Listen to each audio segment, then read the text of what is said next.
ಜಾಯ್ಕಾಯಿ major ಆಗಿ ಏನಕ್ಕೆ use ಆಗುತ್ತೆ ಸರ್? ನಮ್ಮ ದೇಶದಲ್ಲಿ ಮಸಾಲ ಪದಾರ್ಥಗಳಿಗೆ ಹೌದು. ಭಾರತ ದೇಶ ಬಹಳ ಮುಖ್ಯ.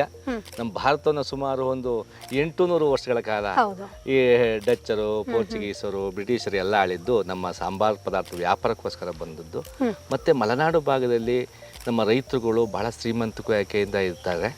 ನಾನು ಅಲ್ಲೆಲ್ಲ ಹೊರಟಾಗ ನನಗೆ ಏನಾಯ್ತು ಅಂತ ಅಂದ್ರೆ ಈಗ ಅವ್ರಿಗೆಲ್ಲ ಕಾರಣ ಹೇಗಾಯ್ತು ಅನ್ನೋ ಒಂದು ಆಲೋಚನೆ ಬಂದಾಗ ಅಲ್ಲಿ ಬೆಳೀತಕ್ಕಂಥ ಸಾಂಬಾರು ಪದಾರ್ಥಗಳು ಮೆಣಸಿರ್ಬೋದು, ಜಾಯ್ಕಾಯಿ ಇರ್ಬೋದು, ಏಲಕ್ಕಿ ಇರ್ಬೋದು, ಮತ್ತು ಲವಂಗ ಇರ್ಬೋದು, ಇವೆಲ್ಲ ಮಸಾಲ ಪದಾರ್ಥಗಳಿಗೆ ಕಾಂಪಿಟೇಟರ್ ಇಲ್ಲ, ಪೈಪೋಟಿ ಇಲ್ಲ.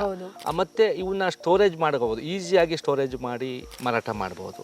ಈಗ ಸ್ಪೈಸ್ ಬೆಳೆಗಳಿಗೆ ಬರೀ ಕಿರಣಗಳು ಸಾಕು, ಬೆಳಕಿಂದಲೇ ಅದು ಡೆವಲಪ್ಮೆಂಟ್ ಆಗುತ್ತೆ. ಜಾಯ್ಕಾಯಿ 90 ಡಿಗ್ರಿ ಅಂತ ಅಂದರೆ ನೇರ ಬಿಸಿಲು ಬಿದ್ದರೆ ಅದು ಬರಲ್ಲ. ಸ್ವಲ್ಪ ತೇವಾಂಶ ಜಾಸ್ತಿ ಬೇಕು. Boss Vala, B the boss.